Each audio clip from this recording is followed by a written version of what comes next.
Tell us about the training that is required to swim 53 hours for 111 miles. This is an example. Like, what is that? What's like your daily habit?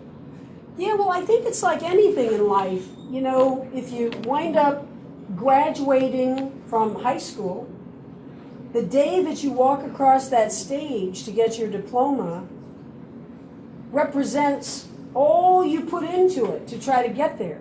If you decided young in life that you want to be a good student, you want to make something of yourself, and school is a focus, isn't it?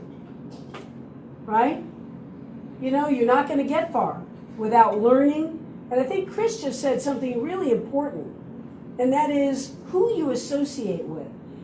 Chris also said a minute ago that there are 7 billion people on the planet. It's hard to relate to. It's almost like talking about how many billions of stars there are in the universe. 7 billion people, well, how does that affect us? We're just 40 people in a room here tonight, and there are just so many people on this street, in this mission.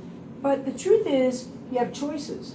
So you come across people who don't care much. They don't care what they make of their lives. They're not polite to other people. They don't dream of doing important and positive things.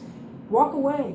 Just say, there are 7 billion people. I don't like this one. I'm going to find somebody who's thinking good thoughts and being positive. Am I right?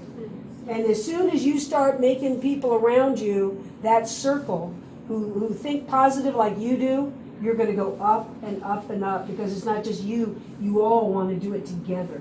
And in my training, I couldn't do it by myself. Bonnie, for all the hours, 12 hours one day, I'm not in shape yet. That night, Bonnie can tell you, I would lie on the bathroom floor in the fetal position, so exhausted, vomiting, and too tired to get up and get over to the bed. The next day, because we said we needed it, you put in the time, you do 13 hours. The next day you do 14 hours. And after a year, the body and the mind has come strong enough to give this a try. But you know what I remember now? It's been 2 years and 8 months since that swim, the successful swim.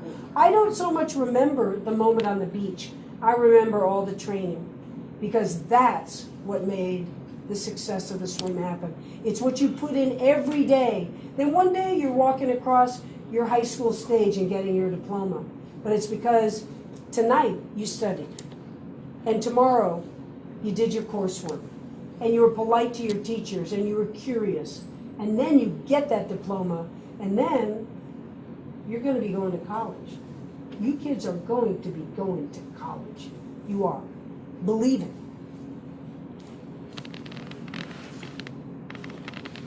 New York, Manhattan, was that one of your first big swims about 40 years ago? It was. I was already a marathon swimmer. You know, the word marathon means long distance, right?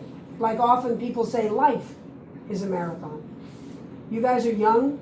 I'm 66 years old right now, so I'm closer to the end than the beginning. You guys are closer to the beginning and the end, but it's a marathon. It's a long stretch, and what you're doing at your ages is going to set the tone for what happens later. New York is the most exciting city in the world. And that comes from speaking for two people who spent a lot of time there. Christopher grew up there. I've spent 30 years in Manhattan. And I had already been a marathon swimmer. I'd swum across Lake Ontario and some other places, the Bay of Naples in Italy. The Earth, if we were to look at the Earth, you know, they call it a blue jewel of a planet. When astronauts go to outer space and they look back, they don't see a green planet or a gray planet or a white planet. They see a blue planet. And it's because it's an ocean. 4/5, almost all of our planet is ocean. And to me, it was a magic. It was awe. I'm not a religious person, but I could feel whatever anybody else's interpretation of God is out in that blue jewel of an ocean that I got to swim across. And Manhattan was the first. I had swum many swims, but I came back after the summer of doing the swims, and a friend of mine said, why aren't you going to Italy and Argentina and Canada? This is the most famous island in the world, Manhattan Island, New York City. Why don't you swim around that? And I said, yeah, why don't I?